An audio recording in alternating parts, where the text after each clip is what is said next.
So, I am here to demonstrate why I think this staff of Chain Lightning is probably the best staff and one of the best weapons if you use it right in the game. And if you look at it, you can see it's really nothing special. It just has the same damage as the spell, the Adapt Destruction spell of Chain Lightning. But what this doesn't tell you is that it has another effect. And I'm going to just demonstrate that effect to you and point it out after I'm done with these giants.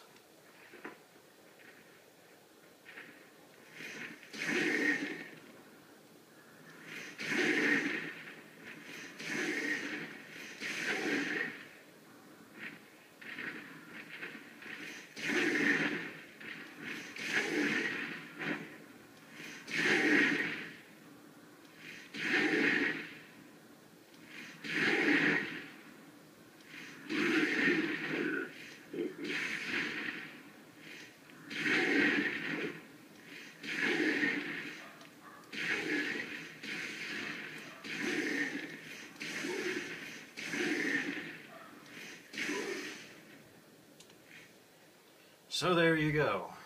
It staggers pretty much everything, and it can stagger them without even having to hit them directly, which is unlike the spell. And with the spell, you have to have the perk and you have to dual cast it, but with the staff, you just need one of them, and it staggers everything in its vicinity, so it can pretty much stagger everything around you if they're nearby. And if you do it enough times, yep, they'll never reach you, even giants. So, there you go.